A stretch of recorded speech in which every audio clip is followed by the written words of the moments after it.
Ave Maria Stella. Louvado seja o nosso Senhor Jesus Cristo, para sempre seja louvado. Querido irmão, querida irmã, você que me acompanha nessa jornada missionária, te convido mais uma vez a dar um joinha, a acionar o sininho, a compartilhar. Fazendo sempre isso, o YouTube reconhece a legitimidade dessa bela missão. Na 14ª semana do tempo comum, o Senhor esteja convosco, Ele está no meio de nós. Proclamação do Evangelho de Jesus Cristo, segundo São Mateus. Glória a vós, Senhor.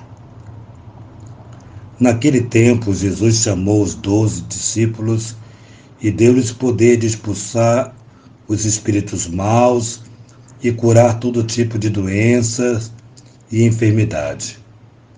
Estes são os nomes dos apóstolos. Primeiro, Simão, chamado Pedro, e André, seu irmão, Tiago, filho de Zebedeu, e seu irmão João, Filipe e Bartolomeu, Tomé e Mateus, o cobrador de impostos, Tiago, filho de Alfeu, e Tadeu, Simão e o Zelota, e Judas Iscariotes, que foi o traidor de Jesus. Jesus enviou estes 12 com as seguintes recomendações: não deveis ir onde moram os pagãos, nem entrar nas cidades dos samaritanos, e diante as ovelhas perdidas da casa de Israel. Em vosso caminho anunciai: o reino dos céus está próximo. Palavra da salvação, glória a vós, Senhor. Começa interessante essa orientação. Diz assim: em vosso caminho anunciai. Porém, ele começa a dar uma instrução para os seus discípulos, nos apresentando. Ele vai numerá-los e vai dar algumas características de cada um. Fulano, filho de Cicrano, Simão, né, o chamado Pedro.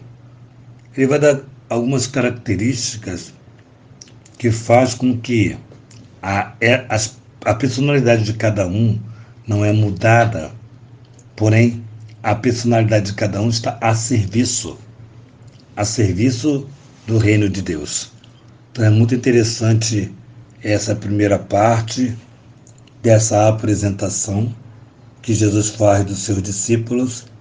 E o último, ele coloca Judas, e diz o texto que foi o traidor. Olha, nós sabemos perfeitamente que Judas trair Jesus não foi uma novidade. Mas é interessante esse nosso Deus, ele continua acreditando no nosso potencial, mesmo sabendo que nós não vamos lhe ser fiel. Mas é um Deus esperançoso, que sempre espera de nós aquilo que está no seu coração. Então, em outras palavras, ele quer que nós atinjamos o seu coração misericordioso. Então, ele vai dar essa orientação.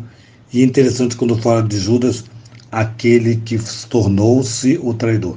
Aquele que tornou-se o traidor. Então, como é que se torna traidor?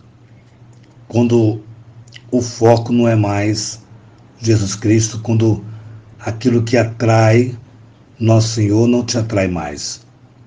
Aquilo que o Senhor quer como serviço, para você não interessa mais. Então, um caminho que nós temos de trair nossa fé, nosso Senhor, é quando aquilo que vem dele, aquilo que é dele, já não se torna mais interessante para nós. E uma vez que não se tornou mais interessante, acabamos de desfazer o compromisso que havíamos feito com nosso Senhor. Então, para entender esse texto, é preciso olhar para dentro de si mesmo e perceber que você, que eu, que nós somos discípulos de Jesus, estamos nesses discipulados e não podemos decepcioná-lo. Temos que fazer a sua vontade. Não é fazer com que a vontade do nosso Senhor seja esquecida, mas, contudo, a vontade de Deus, que é enaltecida, porque veio falar dos pobres, e que bom que nosso Senhor faz a escolha preferencial pelos pobres, e que esses pobres, ao experimentar o nosso Senhor, possam ter uma verdadeira conversão. É o que nós esperamos, é o que pedimos. A nossa patrona Santa Faustina, que nos enriqueça com o diário. Pedimos à Santíssima Virgem Maria que interceda por nós, para que possamos cumprir os desígnios do nosso Senhor, que a Virgem Maria, Rainha do Clero, nos ajude a ter a casa para cuidar de padres, fomente em nosso coração o desejo ardente de servir os sacerdotes com alegria. Que São José, esposo de Maria, nos acompanhe nessa jornada missionária. Em nome do Pai, do Filho e do Espírito Santo. Amém.